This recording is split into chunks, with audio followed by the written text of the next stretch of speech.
कैसे हो आप सब लोग।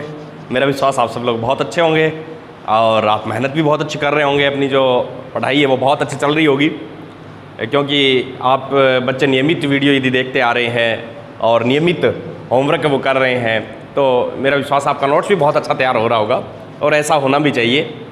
और तो आज अपने इसी क्रम में कक्षा 8 के लिए विद्यार्थियों के लिए जो अपना अध्याय चल रहा था, दूसरा एक चर वाले रैखिक समीकरण, उसमें प्रश्नावली 2.2 उसके 2 उदाहरण अपने पास बाकी थे, 10वां और 11वां, और उसके बाद कुछ एक सवाल है वो अपने आज हल करेंगे। और बहुत ही रुचि का टॉपिक भी चल रहा है, बहुत अच्छा टॉपिक चल रहा है भी। किसी संख्या के बारे में बताना, वो संख्या अज्ञात है जिसका अपने को पता ही नहीं है और उसकी कुछ शर्त दी गई है और उस संख्या को ढूंढ लेना, देखो अपने आप में कितनी बड़ी बात है। तो ऐसा कार्य है, ऐसे सवाल अपने सीख रहे हैं। तो चलिए उसी में मैं लेता हूँ। 2 पूर्ण संख्याओं का अंतर 66 है, उनमें 2:5 का अनुपात है, तो वे संख्याएं ज्ञात कीजिए। तो देखो 2 संख्याएं ऐसी है जिसका अंतर 66 है। 66 तो बहुत संख्याओं का अंतर होता है, अपने को वो संख्या पता भी नहीं है। और दूसरी शर्त यह है कि उनका अनुपात भी दे रखा है, तो अपने वो संख्याएं ज्ञात करनी है। तो देखिए कैसे ज्ञात करेंगे, कितना अच्छा सवाल है। तो दोनों संख्याओं का अनुपात दे रखा है, दोनों पूर्ण संख्याओं का अनुपात। तो अनुपात दिया गया है इसमें 2:5 का। तो बच्चों जब भी अनुपात दिया गया है तो अपने उन संख्याओं को मान सकते हैं। कैसे? क्योंकि अनुपात क्या होता है? अनुपात है कि किसी गुणांक है वो इनका हटा दिया गया है तो अनुपात लग गया, सरल रूप उसका ले लिया। तो अपने अनुपात को वापस संख्या में बदल सकते हैं। कैसे? माना वे पूर्ण संख्याएं क्या होगी, 2x और 5x।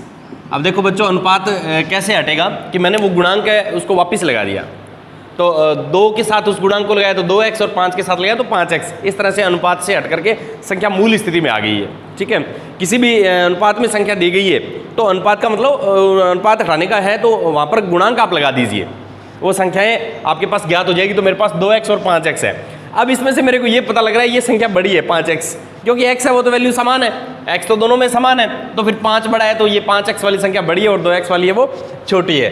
अब देखिए ये क्या कह रहा है, जैसे जैसे सवाल में संख्यात्मक मान दिया गया है वैसे वैसे अपने को आगे बढ़ना है। 2 पूर्ण संख्याओं का अंतर, ये कह रहा है कि इनका अंतर, तो अपने भी अंतर ज्ञात करें। अपनी संख्या है तो 2x और 5x अपने तो ज्ञात रूप में अपने ले आए हैं। तो दोनों पूर्ण संख्याओं का अंतर अपने ज्ञात करते हैं। तो अपने को पता है अंतर ज्ञात करेंगे तो बड़े में से छोटी संख्या घटाएंगे बच्चों। अब आपको ये पता लग गया होगा 5x बड़ी है, क्योंकि x है वो तो बराबर है, तो x का 5 गुना है और x का 2 गुना है, तो साधारण सी बात है x का 5 गुना वो बड़ा है, तो बड़े में से छोटी संख्या मैंने घटा दी। क्यों घटाई है? क्योंकि इसमें संख्यात्मक मान दे रखा है, 2 पूर्ण संख्याओं का अंतर है वो 66 है। तो अब देखो अपने तुलना करते हैं, अपने भी 2 संख्याओं का अंतर है और ये भी अंतर है, तो ये दोनों बराबर हुए ना। अतः प्रश्न अनुसार अपने देखें तो 5x - 2x = 66। ये समीकरण कैसे बनी है ये आपको पता लग गया होगा, क्योंकि ये तो सवाल में दिया गया है 2 संख्याओं का अंतर 66 और ये अपने ज्ञात किया है x मानते हुए, तो दोनों है तो बराबर। ये भी तो 2 पूर्ण संख्याओं का अंतर है और यही 2 पूर्ण संख्याओं का अंतर है, ये इस शर्त का पालन करते हुए है। ठीक है, तो चलिए अब आपने इसको बराबर रख दिया। अब देखो बच्चों इसको हल करेंगे तो ये सहजातीय पद है 5x और 2x। अब आप बताइए 5x में से 2x घटा देंगे तो क्या बचेगा? 5x में 2x घटाएंगे तो बच्चों क्या बचेगा? 5x में से 1x घटाए तो 4x, फिर एक और घटा दिया तो 3x, तो 5x में 2x घटाएंगे तो 3x बच जाएगा। तो ये हो गया मेरे पास 3x। अब देखो मैंने आपको बताया था कि अपने को x को अकेला करना है। ठीक है, x का प्रतिकरण करेंगे तो अपने ये करेंगे कि 3 है वो यहाँ पर गुणा में है, 3 है वो गुणा में है, दूसरी तरफ जाएगा उसका पक्षांतरण करेंगे, दूसरी तरफ यानी दाईं तरफ हो जाएगा, तो वो भाग वाला गुणा वाला किस में हो जाता है? भाग में हो जाता है ना। तो मैं इसको भाग में लिख देता हूँ, x = 66/3। x का मान आ गया 22, 66 में 3 का भाग दिया तो 22 आ गया। अब ये x क्या है? x तो एक गुणांक है ना, अपने संख्याएं तो ज्ञात नहीं हुई ना अभी तक, तो चलिए उन संख्याओं को ज्ञात करते हैं। तो वे पूर्ण संख्याएं आता है, वे पूर्ण संख्याएं 2x यानी 2 गुणा 22 और 5 गुणा x यानी 5 गुणा 22, इसमें मान रखा है मैंने। तो ये हो गया 44 और 110। अब देखो 110 में से 44 घटाएंगे तो 66 आ जाएगा ना। इस तरह अपने सवाल को हल कर सकते हैं। तो ये अपना सवाल है वो हल हुआ। वो संख्याएं अपने को ज्ञात हो गई है, 44 और 110 है, जिनकी यहाँ पर अपने सोच रहे थे कि वो संख्या क्या हो सकती है, कैसे ज्ञात करेंगे। तो देखिए कितने आसान तरीके से अपने ज्ञात भी कर लिया है। चलिए बच्चों आगे बढ़ते हैं, अगला उदाहरण लेते हैं। बहुत ही अच्छे सवाल हैं और बहुत ही रुचिकर सवाल है, और इनमें थोड़े से अभ्यास की आवश्यकता पड़ सकती है बच्चों आपको। तो आप थोड़ा अभ्यास कर लें, इन सवालों को बार बार करके देख लें, ताकि बिल्कुल अच्छी तरह से आपके ये तैयार हो सकें और आगे प्रतियोगी परीक्षाओं के लिए भी बहुत ही ये महत्वपूर्ण सवाल है। चलिए अगला सवाल लेता हूँ, उदाहरण नंबर 11। देवेशी के पास 50 रुपये, 20 रुपये और 10 रुपये वाले कुल मिलाकर 25 नोट है। देवेशी के पास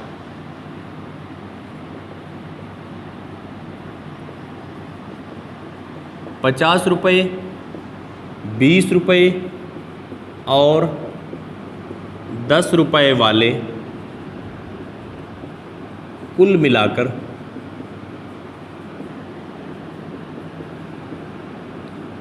25 नोट हैं। तो देवेशी के पास 10 रुपये के, 50 रुपये के, 20 रुपये और 10 रुपये वाले नोट है। तो वो कुल जो नोट है वो अपने पास 25 नोट है, जिनका मूल्य है वो 590 रुपये बनता है। जिनका मूल्य 590 रुपये बनता है। ठीक है बच्चों, इस तरह से यदि सारे नोट्स जो हैं वो अपने को पता नहीं कितनी संख्या में है ना, तो अपने यदि उनका मूल्य बनाएंगे तो 590 रुपये बनेगा बच्चों। यदि 50 रुपये तथा 20 रुपये वाले नोटों का जो अनुपात है वो 3:5 है। यदि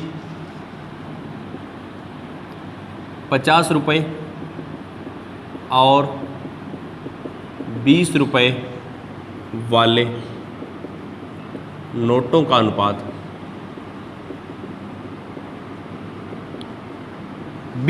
50 रुपये और 20 रुपये वाले नोटों का जो अनुपात है वो 3:5 दे रखा है। 3:5 है।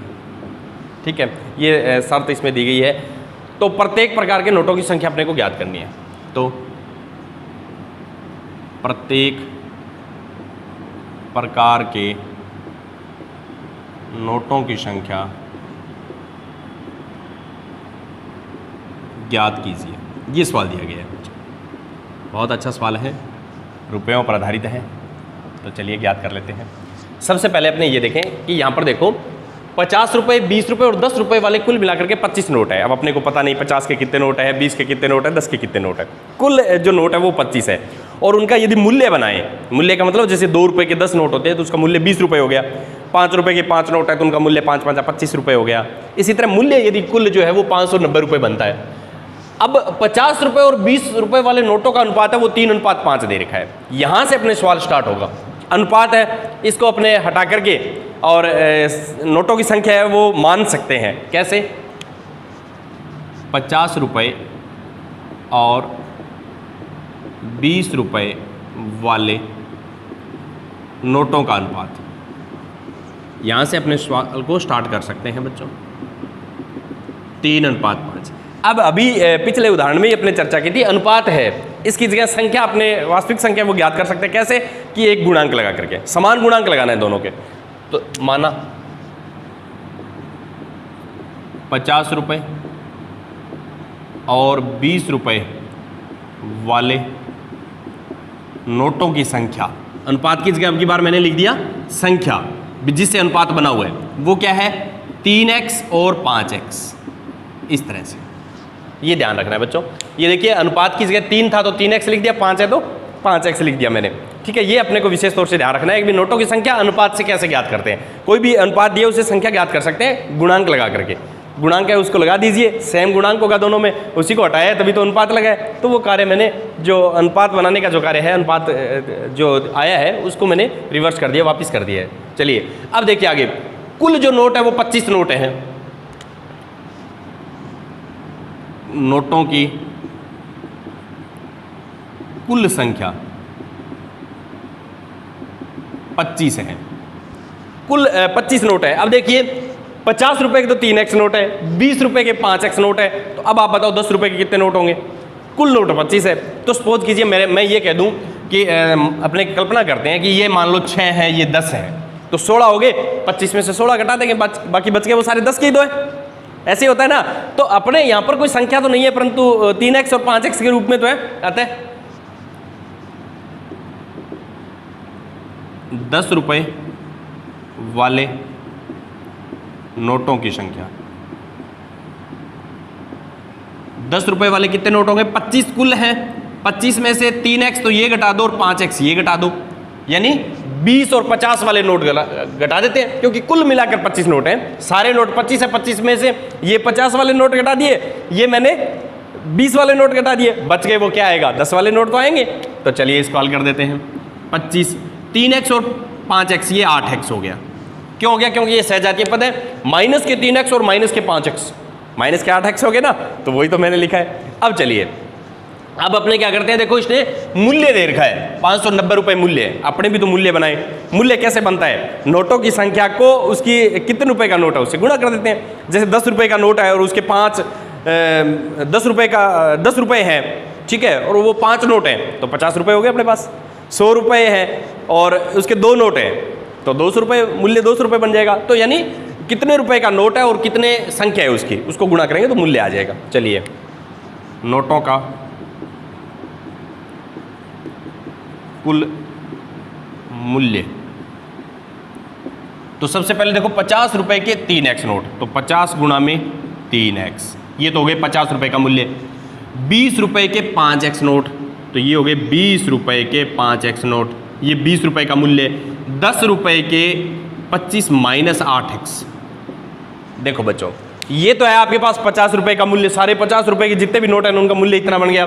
20 रुपए के नोट है उनका इतना मिल गया, और 10 रुपए वाले हैं, 10 रुपए की संख्या है ना वो 25 माइनस 8x है, ये घटेंगे नहीं, तो 25 माइनस 8x के रूप में ही लिखेंगे अपने इसको, क्योंकि ये सहजातीय पद नहीं है। 8x x वाला पद होता तो घट जाता, 25x और 8x होता तो घटा सकते थे, या फिर दोनों संख्या होती तो घट जाता ये। तो ये आ गया। अब देखिए कुल मूल्य, क्योंकि इसने कहा है कुल मूल्य 590 है, तो कुल करें फिर इनका अपने भी। ये लो, अब इसको हल करके देख लेते हैं। 50 का गुणा 3 से 150x,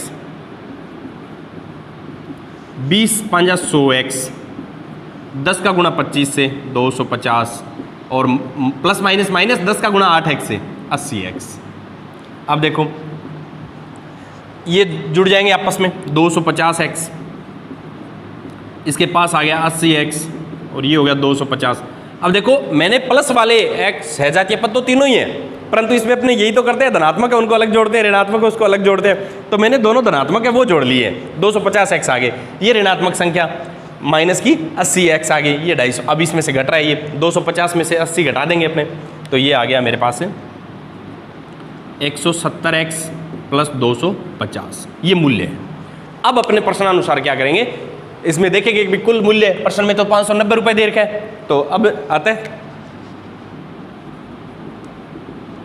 170x प्लस 250 बराबर 590, इस तरह से। अब अपने क्या करेंगे, अपने को तो x का मान ज्ञात करना है, तो सबसे पहले 250 है उसको हटाएंगे, 250 को हटाएंगे, ये यहाँ पर जोड़ में दूसरी तरफ जाएगा तो घटाव में हो जाएगा। तो चलिए इधर लिखते हैं,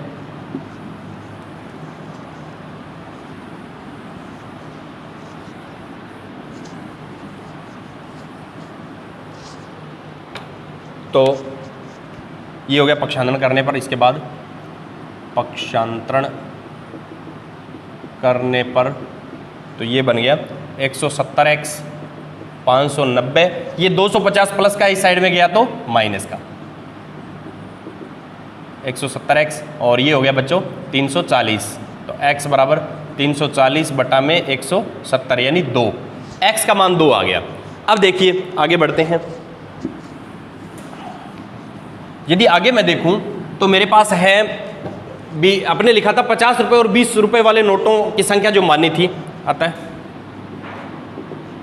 50 रुपए और 20 रुपए वाले नोटों की संख्या। तो x उसमें रखा था, तो 50 रुपए वाले 3x थे, तो 3 गुणा में 2, और ये 5 थे तो 5 गुणा में 2, तो 6 और 10 नोट हैं। 50 रुपए के तो 6 नोट हैं और 20 रुपए के 10 नोट हैं। तो और 10 रुपए वाले नोटों की संख्या,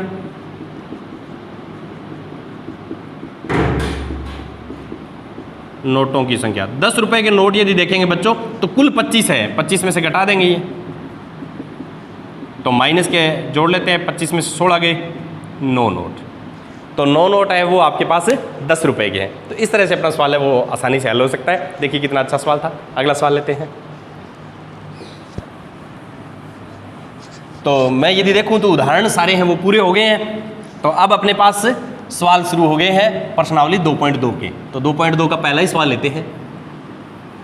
बहुत ही अच्छे सवाल दिए गए हैं और रुचिकर सवाल भी हैं। तो 2.2 का पहला सवाल लेता हूं बच्चों। 2.2 का पहला सवाल दिया गया है कि अगर आपको किसी संख्या से 1/2 घटाने और परिणाम को 1/2 से गुणा करने पर 1/8 प्राप्त होता है तो वो संख्या अपने को ज्ञात करनी है। अगर आपको किसी संख्या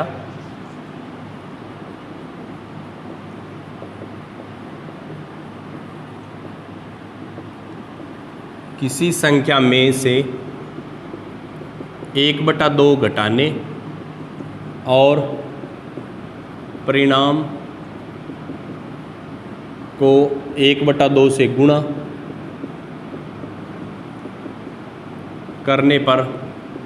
करने पर 1/8 प्राप्त होता है तो वह संख्या ज्ञात कीजिए। तो वह संख्या ज्ञात कीजिए, ये सवाल दिया गया है बच्चों। इसको देखना है। कोई एक ऐसी संख्या है जिसका अपने को पता नहीं है, उसमें से 1/2 घटा के फिर जो उत्तर आएगा उसको 1/2 से गुणा कर दें तो 1/8 आएगा। वो संख्या क्या हो सकती है? तो अब कैसे सोचें इसको, है ना। रुचिकर समस्या है वो, बहुत अच्छी समस्या आई है अपने सामने कि एक ऐसी संख्या सोच रही है उसमें से 1/2 घटाएं, जितना भी उत्तर आए उसको 1/2 से गुणा करें तो 1/8 आएगा। वो संख्या क्या हो सकती है? तो मान लेते हैं वो संख्या x है। माना कि वह संख्या x जिसका अपने को पता नहीं होता, अपने उसको x ही तो मानते हैं। अब x है ना, उसको धीरे धीरे अपने समीकरण के रूप में लिखेंगे, फिर उसको हल करेंगे तो x की जो वैल्यू आएगी वो संख्या होगी अपनी। तो देखिए कितना रुचिकर सवाल है, कैसे उस संख्या तक पहुंचेंगे अपने। बहुत ही अच्छा सवाल दिया गया है। अब ये संख्या तो मिल गई मेरे को, वो x मान ली मैंने। अब देखो x में से 1/2 घटाने, किसी संख्या तो x मान लिया, x में से 1/2 घटाने प्रश्नानुसार, जैसे जैसे प्रश्न कह रहा है वैसे वैसे मैं चल रहा हूं। x में से 1/2 घटाने, x माइनस 1/2 और परिणाम, जो भी परिणाम आ रहा है तो परिणाम यही तो है, यही तो परिणाम है x माइनस 1/2, क्योंकि ये कोई सहजातीय पद तो है नहीं कि घट जाएंगे, तो यही तो परिणाम है। इसको 1/2 से गुणा, ये लो बच्चों, इसको 1/2 से गुणा कर दिया। 1/2 से गुणा करने पर यहां तक पहुंच गए, 1/8 प्राप्त होता है। 1/8 प्राप्त होने का मतलब क्या हुआ? 1/8 प्राप्त होता है, इसका मतलब क्या समझूं मैं? 1/8 इसके बराबर है, यानी इसका मान है वो 1/8 आएगा। तो इसके बराबर क्या आएगा? 1/8 आएगा। यही तो सवाल है। चलिए अब देखिए, ये राशि 1/2 है वो गुणा में है, ये तो समीकरण बनाने का रूप हो गया। अब इसको हल करना स्टार्ट कर देंगे। दो ही तो स्टेप होते हैं सवाल में, एक तो समीकरण बनानी है, एक उसको हल करना। ये समीकरण बनाने का काम हो गया, अब हल करने का देखते हैं। तो ये 1/2 यहाँ पर गुणा में, दूसरी तरफ जाएगा तो भाग में हो जाएगा। भाग में का मतलब है कि ये राशि पलट जाएगी। 1/2 है उसको 2/1 लिखेंगे अपने, इस तरह से। भी कोई भी राशि है वो भाग में जा रही है, या मैं यूं कहूं कि उसका व्युत्क्रम कर दो। ये 1/2 है तो गुणा में है, तो दूसरी तरफ जाएगा तो गुणा में आप लिख सकते हो, इसको 2/1 लिखेंगे। क्यों कि अपने देखो इसको ऐसे लिखते हैं, भाग का मतलब होता है ये 1/2 यहाँ पर गुणा में था, यहाँ पर आगे भाग में हो गया।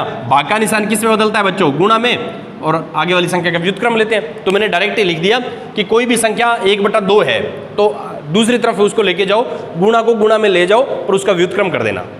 भाग में ले जा रहे हो तो सेम जाएगी, यदि गुणा से गुणा में लेके जा रहे हो तो उसका व्युत्क्रम अपने लिख सकते हैं। तो मैं देखो यहाँ भी गुणा में थी, यहाँ भी गुणा में लेके आया हूँ, तो यहाँ 1/2 थी, उसको मैंने 2/1 लिख दिया। ये तो कट गया फिर तो 4x 1/2 और 1/4। अब देखो बच्चों ये माइनस का 1/2 है, अब इसको हटाना है। यहाँ पर ये माइनस का है, दूसरी तरफ जाएगा तो प्लस में हो जाएगा, यानी जोड़ वाली घटाओ में, घटाओ वाली जोड़ में हो जाती है। तो x बराबर 1/4 और 1/2। लघुत्तम आ गया 4, x बराबर 3/4, ये आंसर आ गया बच्चों। वह संख्या 3/4 है, अपने यहाँ पर लिख देंगे, आता है वह संख्या 3/4 है। इस तरह से अपने सवाल को पूरा कर देंगे कि वो संख्या वो क्या होगी, 3/4 होगी। इसको मैं हटा देता हूँ। तो ये अपना सवाल क्लियर हुआ। चलिए आगे बढ़ते हैं।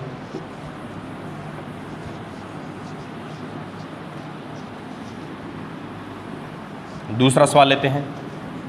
2.2 का दूसरा सवाल है मेरे पास। एक आयताकार तरणताल है, उसकी चौड़ाई उसकी जो लंबाई है वो चौड़ाई के दुगने से 2 मीटर अधिक है। तो अपने को उसकी लंबाई और चौड़ाई ज्ञात करनी है। उसका परिमाप है वो 154 मीटर दिया गया है। एक आयताकार तरणताल की लंबाई, एक आयताकार तरणताल की लंबाई उसकी चौड़ाई के दुगुने से 2 मीटर अधिक है, ये दिया गया। यानी कोई तरणताल है, उसकी जो लंबाई है वो चौड़ाई के दुगुना करने के बाद उसमें 2 जोड़ें तो इतना होता है, उसके बराबर उसकी लंबाई है। ठीक है, यानी चौड़ाई से दुगने से भी ज़्यादा है। ठीक है, इस तरह से यदि इसका परिमाप है वो 154 मीटर है, यदि इसका परिमाप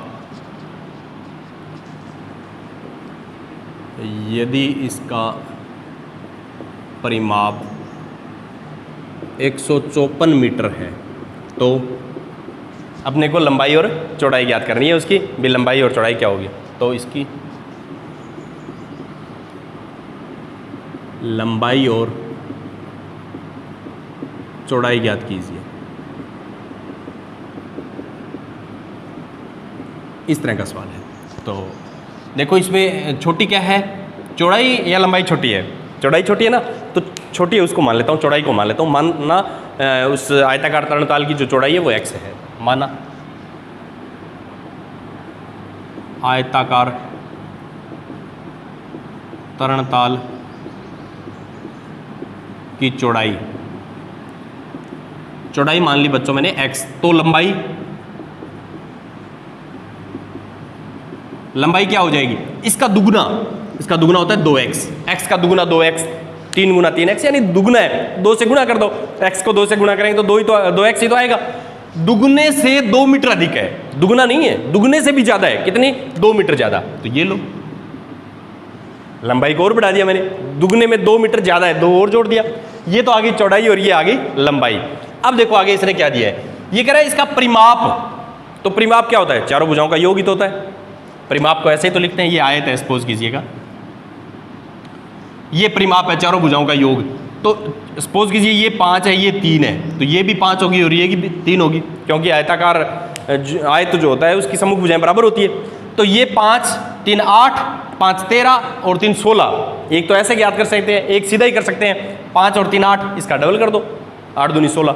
भी अपने को पता है दोनों सेम ही तो आनी है, तो दोनों का योग करके उसको डबल कर दो तो भी परिमाप आ जाएगा। तो अपने भी परिमाप ज्ञात करते हैं इस आयताकार तरणताल का। आयताकार तरणताल का परिमाप, आयताकार तरणताल का परिमाप। तो परिमाप कैसे ज्ञात करते हैं बच्चों, लंबाई और चौड़ाई को जोड़ दो, लंबाई प्लस चौड़ाई इसको जोड़ के और उसका दुगुना कर दो। अभी तो सीखा था अपने परिमाप। ठीक है, तो अपने मान रख देते हैं इसमें 2, ये हो गया 2x प्लस 2 और ये हो गया x। तो ये आ गया बच्चों 2x और 1x 3x, इसको 2 से गुणा कर देते हैं, पहले इसके साथ गुणा 6x और इसके साथ गुणा 4, ये परिमाप आ गया। अब देखो ये कह रहा है परिमाप 154 है और अपने भी परिमाप ज्ञात कर लिया। यही तो होता है, संख्यात्मक मान जैसे दिए सवाल में वैसे वैसे अपने भी उसको चर के माध्यम से ज्ञात करने का प्रयास करते हैं। अब तो ये हो गया 6x प्लस 4 बराबर 154, यूँ आ गया। भी ये भी परिमाप है और ये भी परिमाप इसने दे रखा है, तो मैंने दोनों को बराबर लिख दिया। अब देखिए बच्चों, अपने को x को अकेला करना है, तो ये 6 गुणा में है, ये 4 जोड़ में। पहले जोड़ घटाओ वाली जो राशि है उसको हटाएंगे अपने। तो ये प्लस में 4 है, इसको दूसरी तरफ लेके जाएंगे किस में हो जाएगी, माइनस में। तो मैं इसको ऐसे लिख सकता हूँ, या 6x बराबर 154 माइनस 4, या इसको ऐसे लिख दूँ 6x बराबर 150, या फिर ऐसे लिख दूँ ये 6 गुणा में है, दूसरी तरफ में जाएगा तो भाग में, तो ये हो गया 6 दूनी 12 और 6 5 30, x का मान आ गया 25। x क्या है, x चौड़ाई तो है, आता है चौड़ाई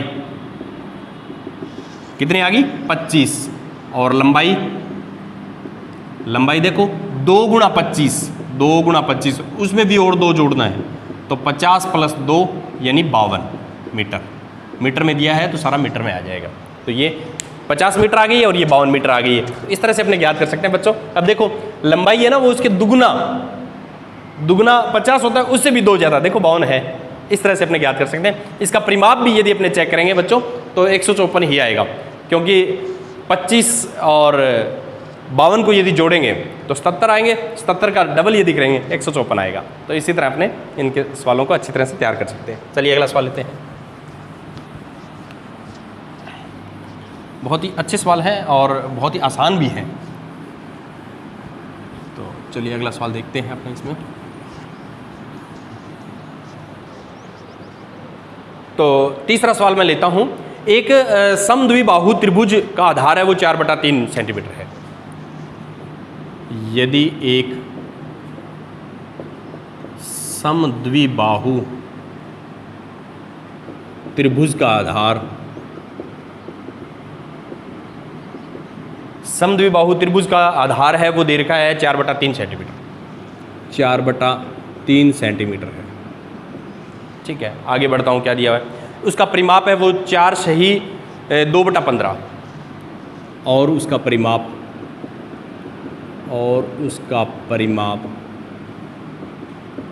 4 सही 2/15 सेंटीमीटर है, ये दिया गया है। ठीक है, उसको उसकी बराबर भुजाओं की माप है वो ज्ञात करनी है। उसकी बराबर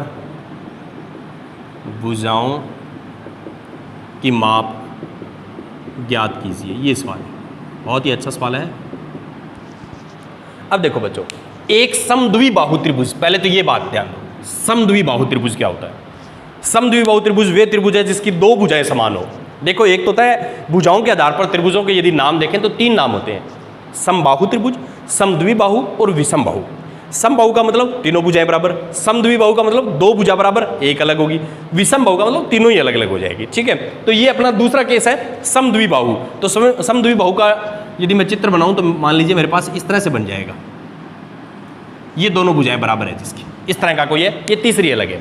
इस तरह का चित्र मेरे पास बन सकता है समद्विबाहु का यदि बनाए, 2 भुजाएं बराबर होती है। आधार है वो 4/3 है, तो फिर आधार यही हुआ, आधार 4/3 है, ये लिख दिया मैंने। परिमाप होता है तीनों भुजाओं का योग। ठीक है, देखेंगे इसको भी। उसकी बराबर भुजाओं की माप, ये दोनों भुजाएं ये कह रहा है कि ज्ञात करनी है अपने को, और उसका अपने को पता भी नहीं है क्या है वो, पर इतना पता है कि दोनों बराबर है। दोनों बराबर है तो मैं क्या करता हूँ, एक को x मान लेता हूँ। मान लीजिए ये x है, तो ये वाली भुजा है वो कितने सेंटीमीटर, ये x सेंटीमीटर की है तो ये भी x की होगी। क्यों? क्योंकि समद्विबाहु त्रिभुज है, 2 भुजाएं समान है, इसने साफ लिखा हुआ है। उसकी बराबर भुजाओं, तो बराबर भुजाएं, एक x है तो दूसरी भी x होगी। अब देखो बच्चों, परिमाप क्या होता है, परिमाप भुजाओं का योग ही तो होता है ना। तो अपने इसका भुजाओं का योग करेंगे, x में x जोड़ दूंगा, उसमें 4/3 जोड़ दूंगा, वो किसके बराबर होगा, वो होगा अपने पास 4 सही 2/15 के बराबर। ठीक है, अब इस समीकरण रूप में आने के बाद इसको हल कर लेंगे। तो चलिए स्टार्ट करते हैं। माना समद्विबाहु त्रिभुज की बराबर भुजाओं में से प्रत्येक की माप या प्रत्येक की लंबाई लिख सकते हैं x सेंटीमीटर है। प्रत्येक की लंबाई है वो x सेंटीमीटर है। तो और आधार दे ही रखा है, आधार की लंबाई 4/3 सेंटीमीटर है। तो परिमाप ज्ञात करें, तो त्रिभुज का परिमाप का मतलब तीनों भुजाओं का जोड़। तो ये x, उसमें वो x जोड़ दिया और इसमें 4/3 जोड़ दिया। तो तो x और x आपस में जुड़ जाएंगे बच्चों, 2x हो गए 4/3। अब देखो प्रश्न में क्या दिया हुआ है, सवाल में दिया परिमाप है वो तो 4 से 2/15 है, अपने कह रहे हैं परिमाप ये है, तो ये बराबर हुआ आता है 2x बराबर प्लस 4/3 बराबर 4 सही 2/15। यानी मैं इसको यूं लिख सकता हूं 15 चौका 60, 60 और 2 62। ये लिख दिया बच्चों मैंने 62/15, ये इसका परिमाप आ गया। अब देखो ये 4/3 यहाँ पर प्लस में, दूसरी तरफ जाएगा तो माइनस में हो जाएगा, तो या 2x बराबर 62/15 माइनस 4/3, या इसको यूं लिख सकते हैं, तो ये हो जाएगा 2x बराबर 15 लघुत्तम आ गया बच्चों, 15 में 15 का भाग 1 बार गया, 62 एकम 62, 15 में 3 का भाग 5 बार गया, 5 चौका 20, 2x बराबर इसमें से घटा दिया तो ये आ गया बच्चों 42, x ये 2 यहाँ पर गुणा में, दूसरी तरफ जाएगा तो भाग में, भाग का मतलब नीचे हर के रूप में लिखेंगे, तो ये कट गया इससे 21, x का मान आ गया 21/15 सेंटीमीटर। तो प्रत्येक भुजा आ गई है वो 21/15 है, या इसको अपने यूं भी लिख सकते हैं, यानी 15 एकम 15 और 15 6 21, तो 1 सही 6/15 भी लिख सकते हैं इसको, आता है बराबर में प्रत्येक भुजा की माप, प्रत्येक भुजा की लंबाई लिख सकते हो, माप लिख सकते हो, वो है 1 सही 6/15 सेंटीमीटर। तो इस तरह से अपने इन सवालों को देख सकते हैं। चलिए अगला सवाल लेते हैं। तो बहुत ही अच्छे सवाल हैं और रुचिकर सवाल भी हैं, थोड़ा सा अभ्यास की आवश्यकता इसमें अपने को पड़ सकती है, तो आप बिल्कुल अभ्यास करते रहिए इन सवालों का, और ये सवाल बिल्कुल आपके सबसे अच्छे सवालों में से तैयार हो जाएंगे। तो अगला सवाल लेता हूँ, 2 संख्याओं का योग है वो 95 है।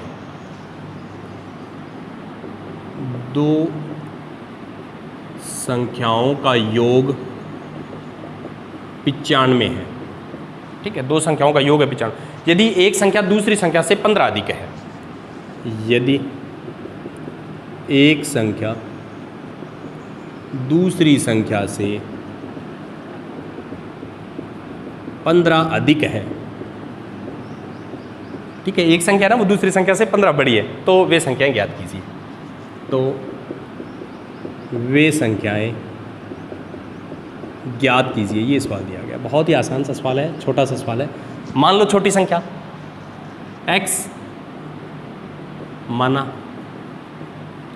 एक संख्या x, तो दूसरी 15 अधिक है तो 15 जोड़ दो, तो